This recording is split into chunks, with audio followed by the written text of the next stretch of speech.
animals. My name is Shannon Cutts. I'm an animal sensitive and intuitive with animal love languages, and this is Pearl Cutts.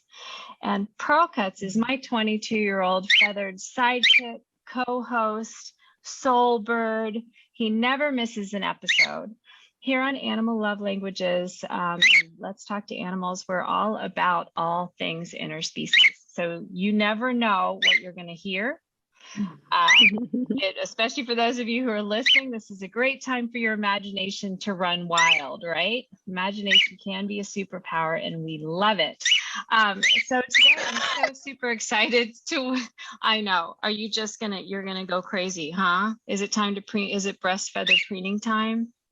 He's got his perch up here and because I usually don't have my hair down, but he's gonna be nesting here before too long. So those of you who are watching are going to get an extra special treat. So I'm so delighted to welcome Marie-Lune today from Canada. And we have the treat of meeting a communicator who works in both English and in French, which is super exciting. My first and only language is English, unless you count interspecies communication, which I'm totally counting it. But very much a big admirer of the beauty of the French language and just, oh, yeah. Oh, I'm sorry. Those of you who are listening, just imagine a very tiny parrot taking a very tiny dump on your, on your gray shoulder. That's just awesome. We're just gonna, okay, maybe I'll edit that out and maybe I won't. Yeah, I mean, it's a releasing of toxins. That's exactly what it is. I can tell we're gonna have a good interview. Yeah, for sure. So it's absolutely my delight to have you with us today, Marie-Lune. And, here on the podcast and the YouTube series, we welcome folks from all around the world who love animals. Some people are joining us. They are brand new to animal communication. And we just, with the millions upon millions of podcasts available, picking out one called Let's Talk to Animals, we know that there's a heart for animals. We know that there's an interest in interspecies communication. We know that maybe those of you who are joining us are wondering if perhaps your own animals or maybe the wild animals that surround you are speaking to you or trying to communicate. Maybe you've received feelings or images or words and dreams that feel like maybe there's some communication going on. Others may be a little bit further along the path. Maybe you're having experiences and you kind of want to unpack those and figure out what to do with them. Maybe some of you are ready to start putting some more structure around it, maybe a little bit of working with a communicator that you feel like you resonate with. And those are all reasons why Let's Talk to Animals exists. This is something the animals asked me to do. Currently, I'm not teaching in any formal way at the moment, but I absolutely adore connecting interested students with wonderful teachers and guides and mentors. And that's what I've always been about. And in many different iterations throughout my work life and my personal life, mentoring is my jam. I love it. I just love it. We're never too new at something to help someone else, and we're never too advanced to need help. Let's just put it that way. So welcome, Marie-Lune. So thrilled to have you with us today. Before I forget, which sometimes I do, I want to make sure everybody knows how to find you. Your website is Marie-Lune, Lune.ca. And there's both an English and a French version for the website for those of you who may prefer French. So welcome. I'm so excited to welcome you and your beautiful, you were showing me the beautiful view and your cute little tiny house. I'm a huge fan of tiny houses here, and I absolutely would love to visit someday and tour all 600 square feet of it. Yes. And would be happy to show you around my 600 square foot pads if you ever come to Texas. Love it. So, yeah. So the first question I always just like to start off with, just, understanding we're joining from so many different unique perspectives is, when did you even know that talking to animals was possible, that it was a thing? Yeah. It's interesting. When did I figure it out? I figured it out, yeah, quite young, actually. It's something I always tell people that I've been doing since I was a kid. If you look at, who I was hanging out with and the friends that I had, they were animals and or elderly people. I was either hanging out with one or the other, or together. They go together too. And it's something that I just didn't know that not everyone was doing it. I really thought it was something that everyone was doing. Do I believe that everybody can? Yes. Do I believe everybody is aware? No. Or that maybe some of us, it's coming more natural, and for others, it's something that they expand with time, just like a skill, right? It's like anything else. But I just remember I was a very introvert, very quiet kid, and always hanging out with cats, mostly cats, because that's what we could have. What I would have wanted was way more than that, but always lots of cats and dogs, and often in my basement, and just truly just being. And they were part of everything I was doing. And it was like this thing where I would go to my parents or go to people and say, hey, your dog would like to have that. And they were like, what? I'm like, yeah, you just told me. Like he'd like to have his orange ball. And they're like, what are you talking about? I'm like, well, don't you hear him? And then I realized, so I shut it down for a little bit after that. Like I think a lot of us do, because then being introvert and being an empath, often that's what we also, not all of us are that, but it comes with the terrain a lot. So I don't know how to say that in English. Terrain. The territory. Yeah, the territory. Territory. Oh, thank you. Okay. Absolutely. The terrain is perfect. Yeah. I think that was the French thing. Okay. So then I think we go within so much more when we realize we don't fit in. We often don't feel like we fit in, but the only ones that ever made me feel like I wasn't different or with who I could trust and open my heart was the animals. So yeah, it was quite early on. It's always been there. So you arrived here with a very open channel, and some of us do. Some of us come to it a little later in life. Some of us come to it quite early. The majority of us come in with an open channel that we don't recognize. We don't know it's there. We don't tune in. We don't have anybody around us that models this or mentors this for us. We don't know it's a thing. And I love that you were so aware. And it has been such, something that you recognize gives you great comfort and connection throughout life.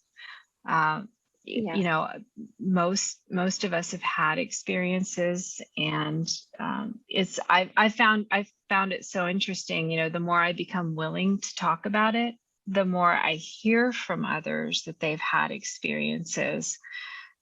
Yes. But it takes somebody bringing it up.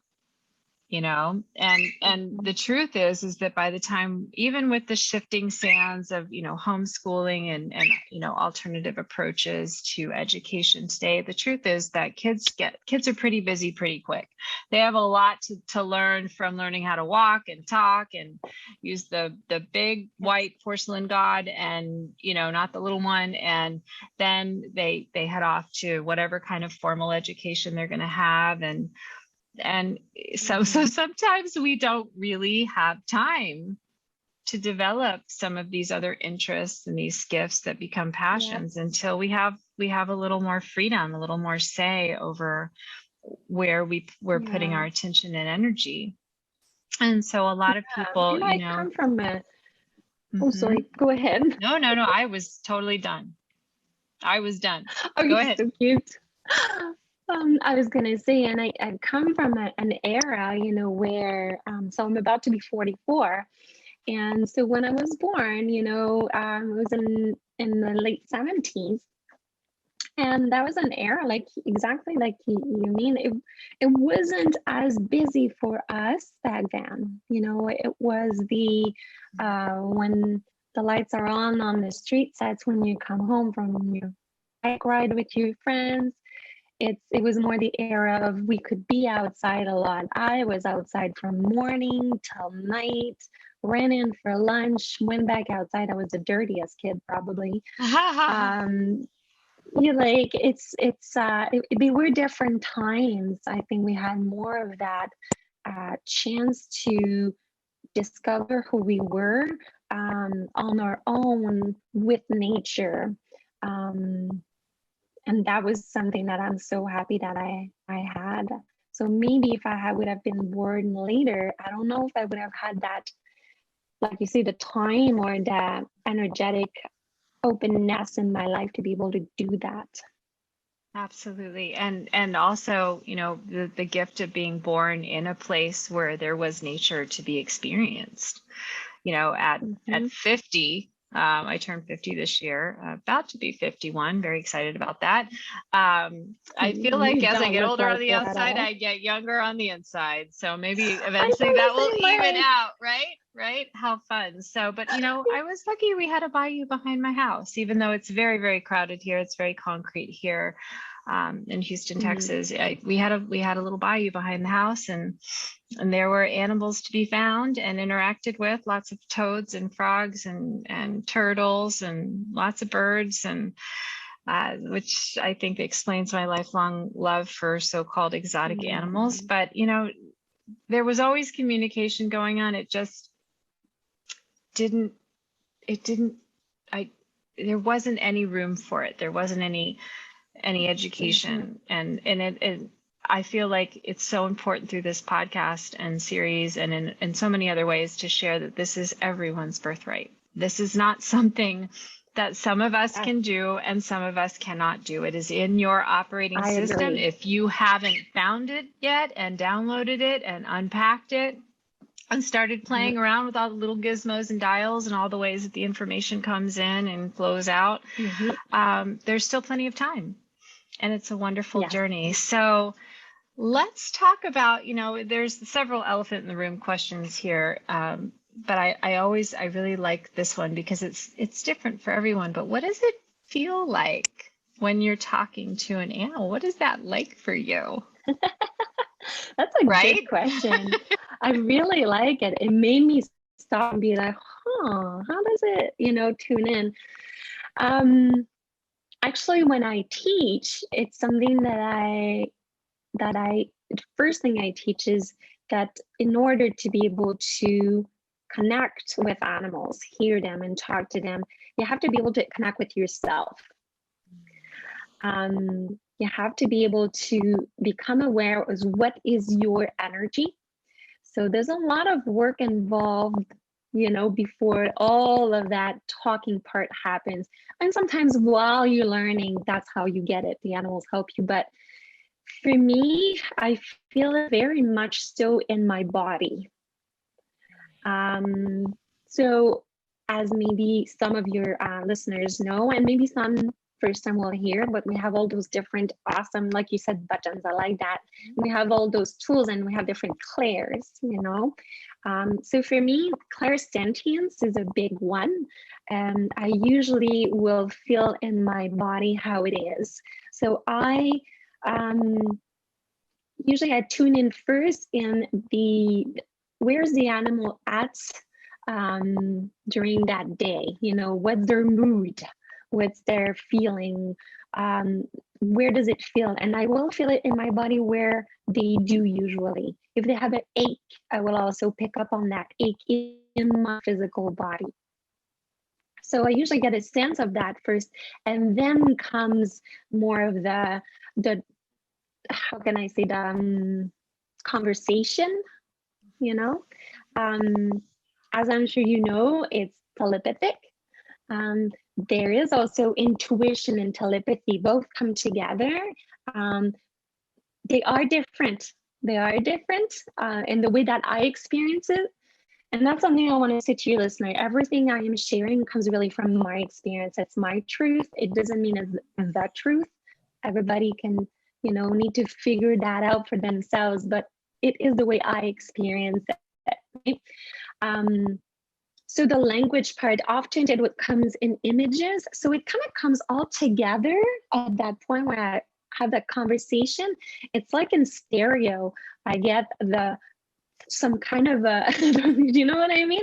I get some kind of a voice that comes in, like a tone of a voice. So I'll know if they have this personality. I pick up on the personality. Is it like a deep tone voice? Is it a high pitched one? Is it more of a feminine or masculine energy? But that comes in with images as well, and with words. So it's all coming together. Did I realize all that at first? No, it just happened. It was just so natural for me. And when I needed to start teaching, the hardest part was to break down how I was doing this so I could teach how to do it. So it's almost like, think about the most natural thing you can do, and then stop and be like, okay, teach somebody that has no clue how to do this step by step. That was the hardest thing ever. I don't doubt it. It was really informative. It was super informative because it gave me information about how I work, how my tool works. So it fine-tuned everything even more. It was really fun. So this is a great kind of takeaway for anyone who's listening right now or watching, and maybe you're not sure how it would happen or how it is happening for you. And it's, I love what you say about sitting with yourself and working with yourself first and connecting in with yourself, which is something else that it's a gift that the animals bring into our lives, because if we want to talk to them, we have to be listening. And listening, but here and everything that you just shared, listening takes on, not only just a stereo quality, but it's like a multi-sensory experience. Yeah. So, one communicator I talked about how, when data comes in through our senses, and it comes through the eyes and it comes through the ears, it doesn't come in as that final picture. It comes in as, little bits and pieces that then have to go through a bunch of systems in our eyeballs and get converted and processed and translated. And then it comes back to us as an image. And I love that idea. So it's like the animals can use all of our senses to deliver messages, and we can use all of our senses to respond, which is why I often say that when I started talking with animals, it felt like I got even more senses, or my senses just started coming alive in ways I didn't know were possible. Yeah, it's awareness. I feel often I feel that often, the sensitivity can increase. I feel like we've always been that sensitive. I think all of a sudden we're just peeling off the layers of who we're not. So all of who we are is just coming up to shine more. So it feels more like, if you've had sunglasses and you take them off and you look at the sun, you'll feel like, oh my God, I'm so sensitive to the sun. But you were always able to see that sun. You always feel it. It's an adjustment all of a sudden. There's so much going on, I love that. If you're listening or watching right now and you're thinking, think about a time you've ever looked at this at a sunset or a sunrise with your glasses on versus without your glasses on. You take your glasses off, which, you know, they filter out certain light bands, and the sun gets so much more intense. So, and it can be an adjustment process. So it's like, that's why I often hear people describe animal communication. It's like waking up to animal communication. I was waking up to my abilities to connect with animals, because it is a deeper, more vibrant, multisensory experience than what, you know, just staring at a smartphone all day, or our little pet devices, right? Yep. And so it feels like, yeah, I mean, it's an adventure worth taking. Let's just say it this way. Just, you know, those of you who are listening and you're like, I love this podcast. I love listening to the different people talk about animals, but, you know, oh, I could never do it, or, oh, I don't have time, or, oh, I don't want to do this as a profession. It's like, you don't have to. This is a birthright. It's just something that every human being has the right to experience. And it can be, I would love to point you to, I have a little free 5-day animal communication camp. That's literally what it's called. It takes 5 minutes a day. You can do it with your own animals. It's totally free. Go to animallovelanguages.com/camp. Couldn't be easier. And it's just, it comes to you over a 5-day period, and 5 minutes a day. And you can just start playing. And then if you decide you want to take it further, Marie-Lune has classes. We'll talk a little bit more about that at the end of the podcast. Lots and lots of different wonderful communicators. And you can see who you resonate with and plug in at the level that you have time, space, and energy for. Definitely, this isn't something to push yourself towards. It's just something to allow. Because it is a delight and a joy. And remember when I mentioned that somebody was going to be doing a little nesting in my hair because it's down today? Yeah. Are you doing a little nesting? Are you doing some nesting? It's a great color for nesting too, isn't it? Yeah. Those gray and white feathers really pop and all that. So tell us a little bit about together. Yeah, he's my boy. He's my boy. Tell him you're the avian love of my life. Like, if you see my eyes, so just so you know, I think with being sensitive, we just pick up on everything. The way I explain it is like we hear, see, feel more than maybe the norm, in brackets, right? I don't like putting labels, and that's how animals are too. But when animals pop, I see them, right? So I'm sorry if my eyes go in places right now. Well, it's wonderful that you have so many animals to pop to. I mean, that's amazing. You know, you should. I mean, there are different animals on where you are for sure. We have beavers, otters, like I see heron every day. Killing woodpeckers. Like, it's just amazing here. What a gorgeous, gorgeous atmosphere to practice and teach animal communication. It's gorgeous, you know, and it's true, you know, the journey that we take from beginning to awaken to this kind of extrasensory awareness, like you mentioned clairsentience before, which is clear feeling. For those of you who maybe are new to the 4 clairs, clear cognizance is clear knowing, clear sentience, I always get them mixed up, is clear feeling, clear audience is clear hearing, and clairvoyance is clear seeing. So there you go. I got all 4 of them and I got them right. That's pretty exciting.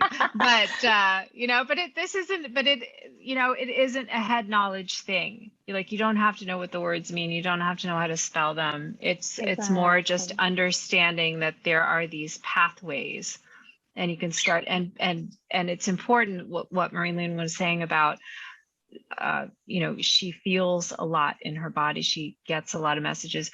Each communicator tends to have kind of one pathway that is a little more open than the others.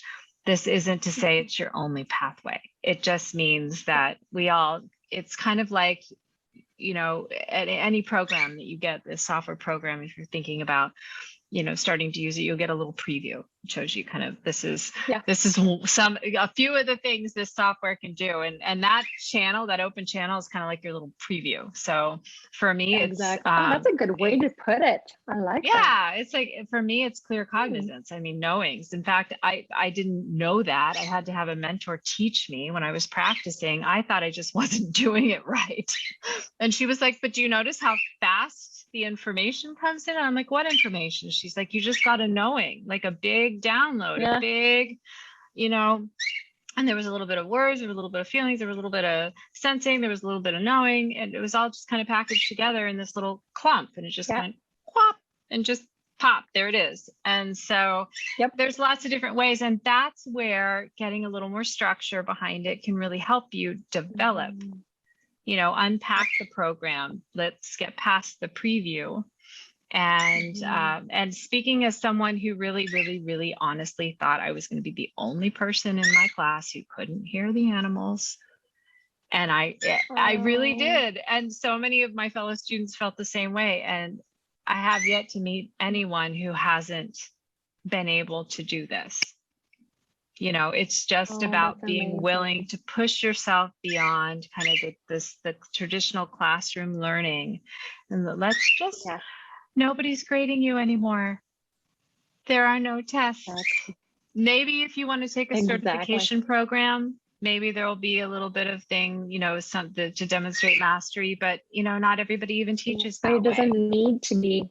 You don't need to have a certification for this. Nope. No. So speaking of which, can you share just a little bit about your journey and how you put a little structure around what you were learning so you could kind of tune in on demand, so to speak, when someone needed you? Yeah. So I'd say, as I mentioned, it started when I was young more. So it was an awareness of how much the animals were bringing to me at first. I wasn't doing as much for them, I think. I can say they have saved my life more than once. I came from a family that is beautiful. I call it like a rainbow family. It's a family I learned a lot, but there was a lot of traumas that I encountered there. Being highly sensitive and an empath also create that we can sometimes have more of those traumas because we feel, more. So something that would happen to somebody else might not create a trauma within them, but for us, it might. But there was a lot of, it was beautiful. I love all my family members, but it was a very charged space. So to explain quickly, it was my mother had manic depression, and we had adopted, the whole family adopted a beautiful young boy from Haiti. I was 9 years old, he was 6 months. And then within the family, there was my older brother. And he was born with deficiency. So what happened is just didn't have enough blood to his brain, and that just created some challenges for him. So he's older than me, so he's about 46, but is acting as if, and physically and mentally, as if he was 6 years old. So there's a lot going on in my home. A lot, and sometimes too much for me. And what I would do is end up in the basement. I remember one night where I was crying a lot, and I ended up in the basement just to hide from the oversensory, too much noise, too much, too much coming in from my eyes, everything. And then who was down in the basement? My dog. So it did my thing. It was a golden retriever. It became our thing where when things were too much, we both ended up there together. We both felt it. So we would hang out in the basement and wait until it was a little calmer to come back up. But I've cried on the fur of that being so much, and I could feel that it was an exchange. That's how I feel it with the animals in my life. It was always a beautiful exchange where I did feel yeah, they were helping me and giving me, but I was helping them too. It's like we were just making each other feel better. And we didn't know, I keep seeing, the infinity sign, didn't know who takes and who gives. This beautiful, right? Just way of being. And I just went along with that. Animals were always part of my life. I did the whole, adult thing, going The whole with the adult dog. thing. I love how you say that.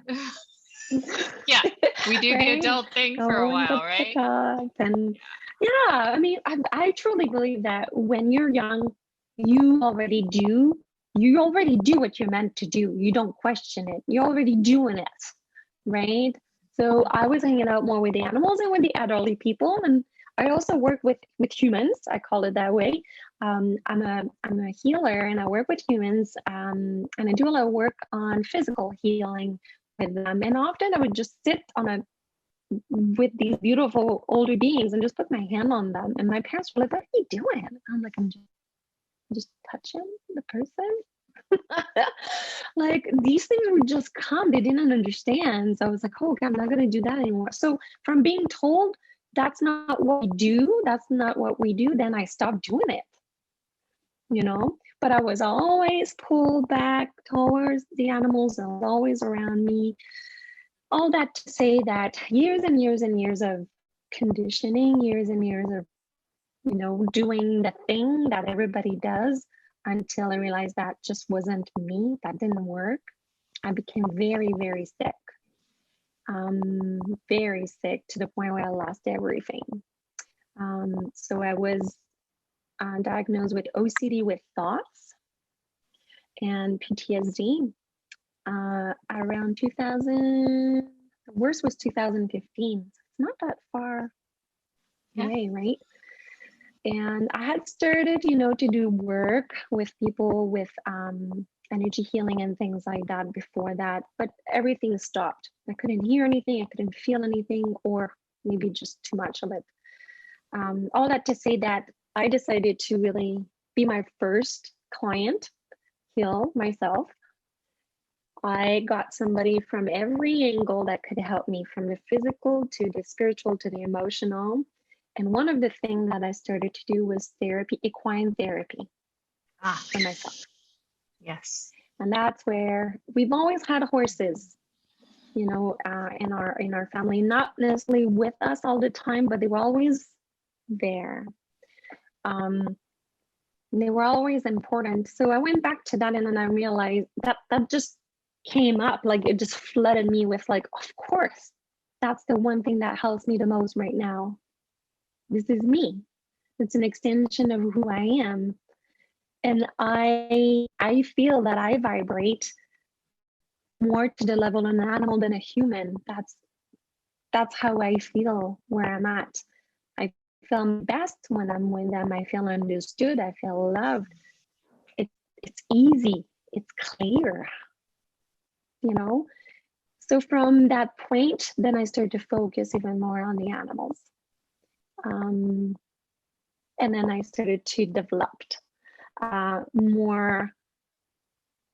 I guess I started to just be more aware of what I have been doing, going back to it and get information for myself, and then realize I could give that information out there. So teaching is really sharing what you know. And that's where I started to go into more of the teaching part. It's a beautiful journey, and it really highlights, we talk a lot about receiving the information from the animal and learning how to hear the animals, but we also have to become very aware of, I'm sorry, the nest keeps moving, my love. The long blonde nest keeps moving. Mwah, I love you. We also have to be very aware of what we're transmitting, what we're sending out. And,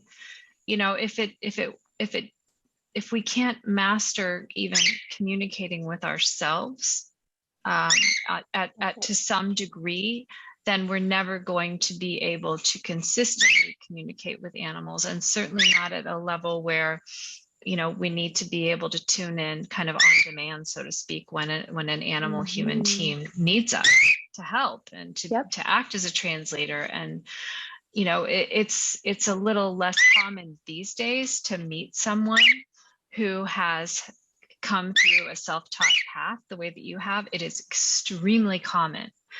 We go back about 10 to 20 years because we didn't have the internet. We didn't have all of these online courses. It wasn't easy to find people to mentor and teach us.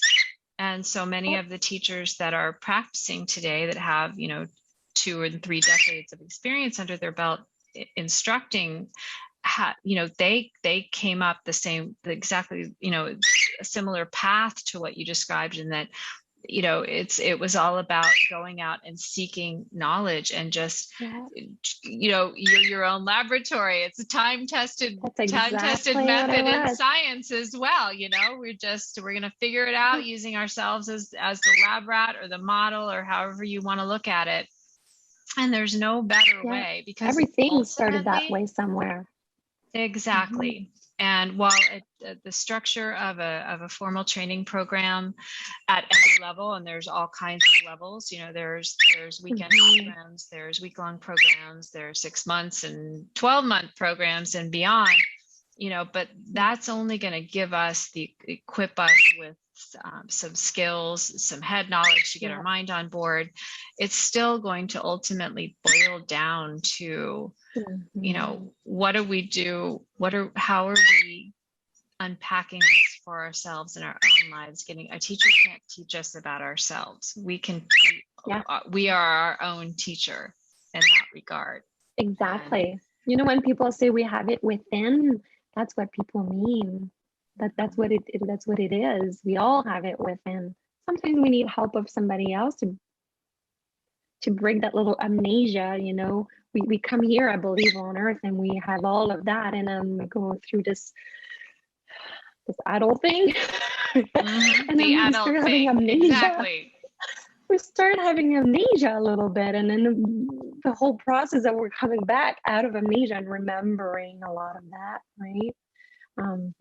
It's a journey. It's a journey that's worth taking, and I truly believe that is what people mean when we say it's the work. That is the work. We all just go through different vehicles, and animals is my lane. It's my vehicle. It's where it's easy for me, and there's nothing wrong with easy. No, in fact, easy is underrated, I would say. Heavily underrated. I believe that too. I love that you said that, because growing up kind of in the era where you and I were born and raised, it was like work is work. Like, it's supposed to suck. You're supposed to hate it. It's like, but you have to do it. And there's this movie called Catch Me If You Can with Leonardo DiCaprio and Tom Hanks, and eventually the young Leonardo gets, put into a job, and he asks his mentor, Tom Hanks, how long do I have to do this?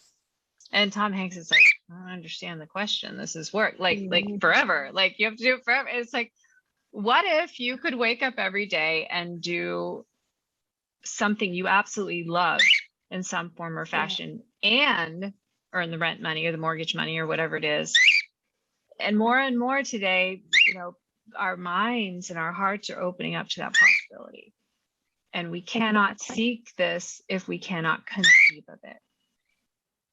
Oh, I like that. That's really well put. You're really good with words.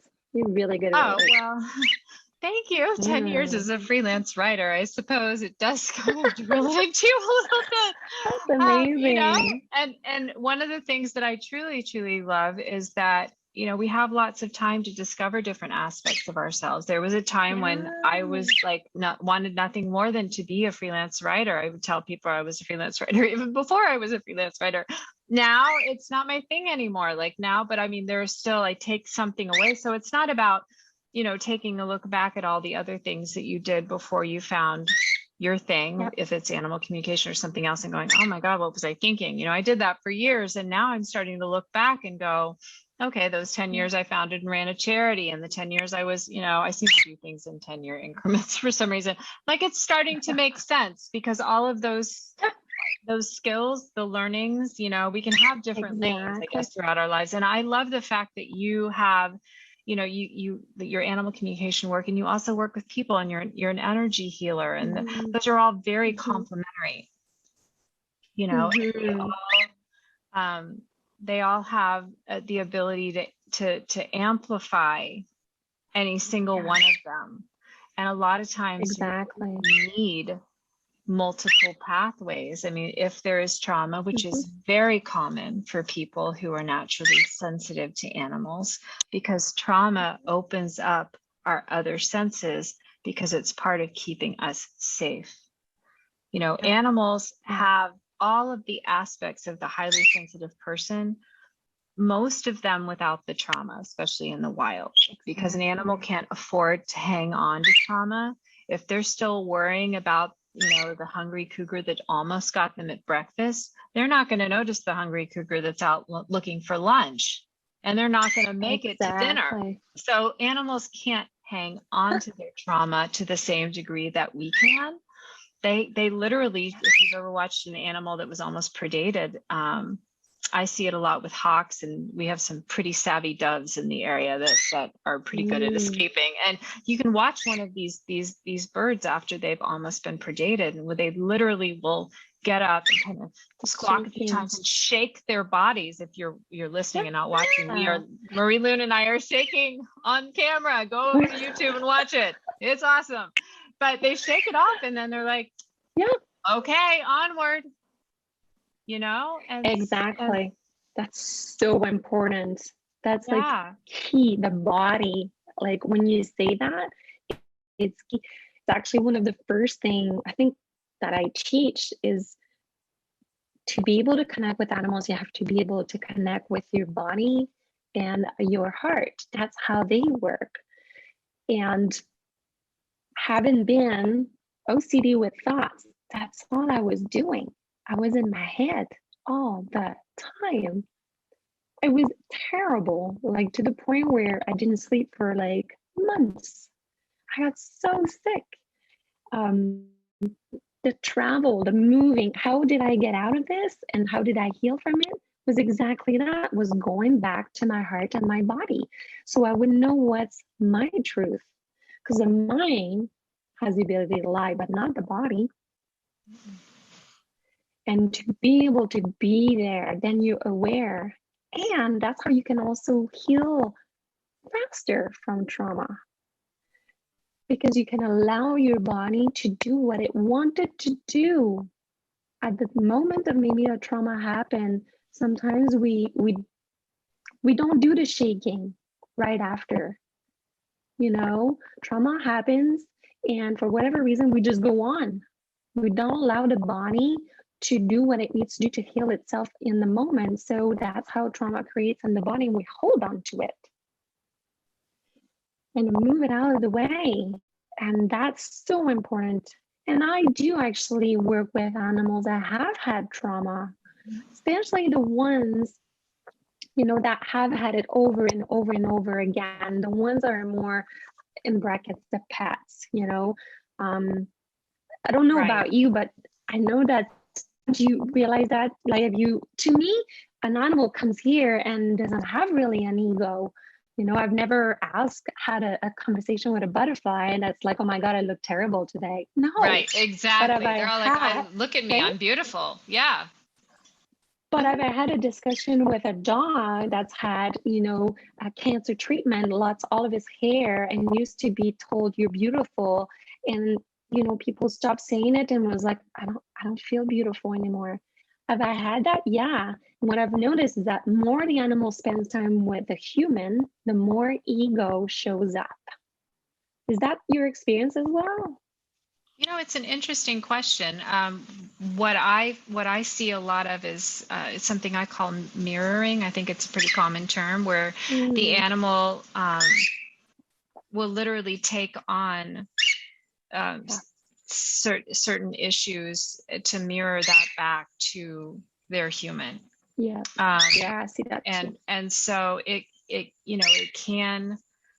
I mean, animals are just as capable of experiencing and holding on to trauma when they're not allowed to do their thing. They're not allowed to move their bodies. They're not allowed to run around. They're not allowed to bark or scream or, bite. Long story short, yes, I've had experiences of animals that have I have not yet met an animal that doesn't, in their heart of hearts and their spirit of spirits, believe that they are beautiful, wonderful, intelligent, and enough. I truly haven't, but I have met animals that have been heavily impacted by the behavior and the life of living with their humans. There can be dietary impacts. There can be freedom of expression impacts. There can be illness impacts. And that really shows up, especially with a serious illness or end of life transition questions where, it's so important to ask that animal, do you want this invasive treatment? Do you want to continue on down that path? Because sometimes if you ask, the animal may say, no. I don't want it. I understand how this will impact me, and I don't make that choice. And so that's a huge blessing of connecting with a community of animal sensitives and intuitives, is to be able to wrap the animal into those important conversations. And honor their needs, honor their missions, honor their needs, honor every aspects of them, their physical, their emotional, their spiritual, those are so important. And I love this work because there's so many within itself, there's so many different lanes you can take, right? Yes, you can teach, but you can also, that's a work that I do. I work missing animals. So tracking, animals that are missing and using the animal communication to be able to locate them. There's so many things you don't have to do that. You can also take, learn just enough so you just want to create a closer bond with, with your animal, and you better each other's lives. Like, that's huge. That's really big in itself. It's actually the foundation of all the rest, and the most important piece, because we live with our own animal family 24/7. So there's always opportunities to practice. Exactly. And when you really think about, like, I was thinking this morning, do I even feel like I've mastered communicating with myself or communicating with others of my own species, let alone interspecies communication, with all of the many facets that that opens us up to. And it's like there's a lifetime of learning ahead. And so you don't even have to have a reason. It's a great thing to have just, in fact, one of the first experiences I ever had of animal communication was just reading a book and starting to really resonate with what was being shared, and thinking to myself, this feels a little too familiar. I wonder what that's all about. And then I ended up hiring that communicator. Because I wanted to have an experience. And then, that kind of quieted the mental part of me that was like, oh, that can't possibly be a thing. We didn't learn about that in school, and it's like, no, it's a thing. And I know, because now I've had the experience of talking with my animal, and it was so authentic and so genuine and so real that my gut overrode my doubting brain and said, no, that is a thing. It is real. And through those experiences, I actually had several years where I was, just adding different animals to our family, and there were some challenges. And so off and on, as I had time in my freelance writing career, as I had time and money, I would hire the communicator again, and we would have another little interspecies family chat. In fact, I got in the habit of doing it every 6 to 12 months just to make sure everything was good with everybody. And then finally, one day I got a download in meditation, you are an animal sensitive and intuitive. And I was like, well, that sounds cool. And that one thing led to another. And I decided to it was time to make a transition. And then it became the right time for me to devote some more of time and some investment into a more structure and more path. But so you never know That's one of the most exciting things. Those of you who are watching and listening, you never know where your journey is going to lead you. And you don't need to know. Just having one experience of talking with an animal that you love is bucket list worthy in my personal opinion. I mean, if it isn't on your bucket list, we think it should be. How about that? And we would both love to be that person for you. So you know how to find us. But so in closing, you've mentioned that you help find lost animals, which is huge. That's not something I'm offering at the moment, and it is important to have people. I've used those services. It's a specialized skill set, and it's probably one of the two top reasons people seek out animal communication. The other being end of life, which is something I have developed somewhat of a specialization in. So, but it's definitely on my bucket list to develop that, and that's something that you offer. You also do energy healing work. You do animal communication work. So talk to us a little bit about if somebody wanted to start this process and maybe start working with you, what advice would you have for them? How would you guide them? I guess we would have to look at what is their, what at the moment is the thing that they really want to focus on. Is it more that they want to focus on themselves to start? Is it that they just have the crazy passion for animals and they just eat, sleep, and just, and they want to take that route first? Usually it all intertwines itself too, right? It's very interesting. When you start working with animals, you start to work on yourself, you might start to work with animals. Usually I attract the ones that want to do that. So we tend to attract, you and I have had different experiences, probably with different kind of animals. And that makes sense because you and I are different.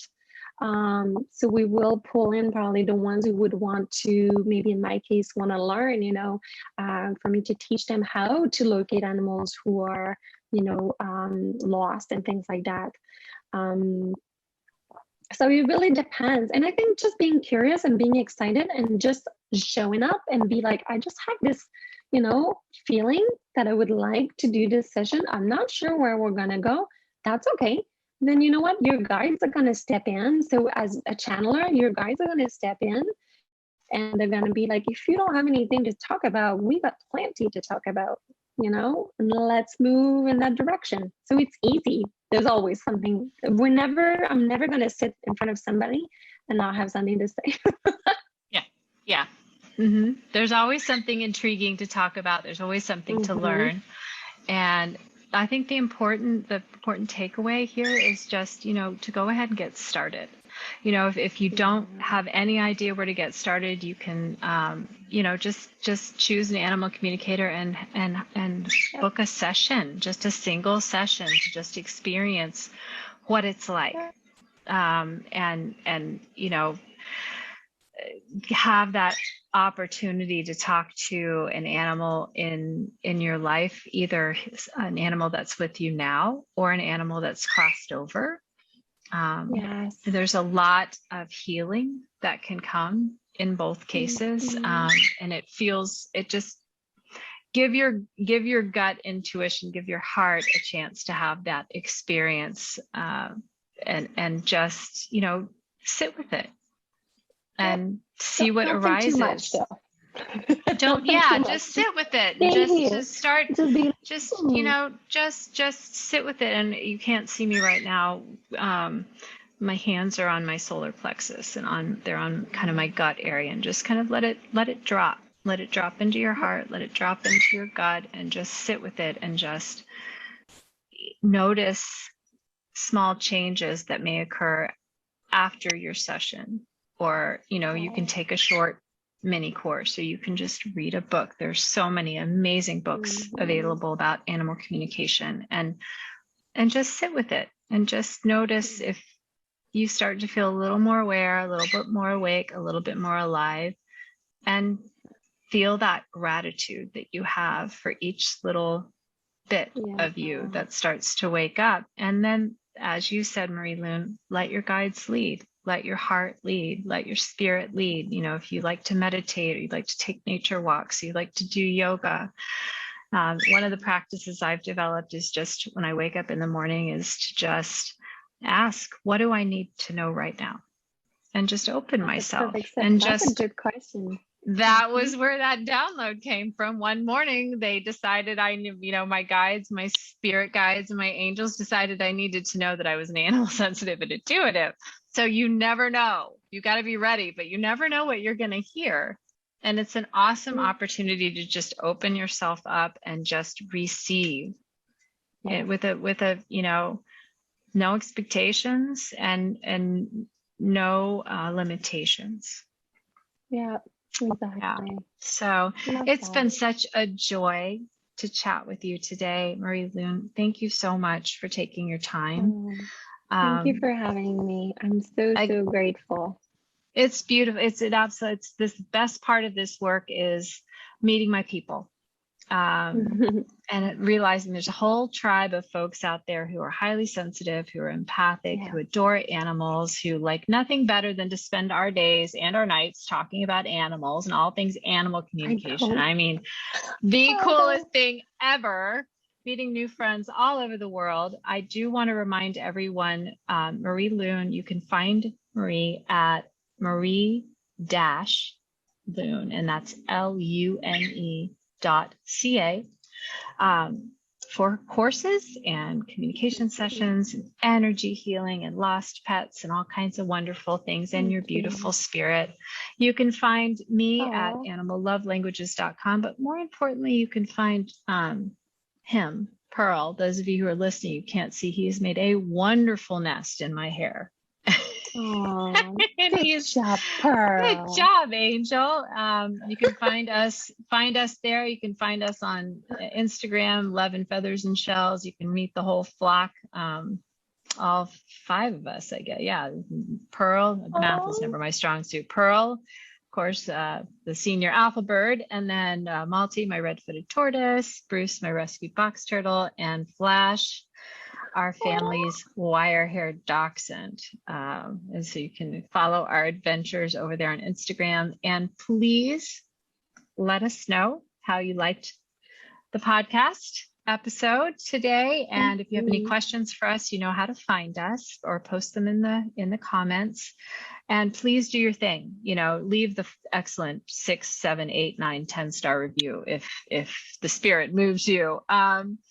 Share this series with a friend who loves animals. And if you have any special requests, if there's someone you have not heard from that you adore, that you'd like to see on the show, let me know and I will do my absolute best, and definitely let them know you referred me to them. And so appreciate the generosity of your time. All of you who are watching or listening, thank you for giving us a little portion of your time and attention today, and we don't take it for granted. So look forward to seeing you again, hearing from you in the meantime. And if you'd like to find more episodes, you can find us on your favorite streaming service, over on YouTube under Shannon Cuts, I think it's the Animal Love Language channel, or just head over to the website and click on podcast, and all the episodes are archived there. Okay. So thank you again. It's been a wonderful, wonderful hour chatting with you, and we'll see you again very soon. Okay. Good. Bye for now. Bye.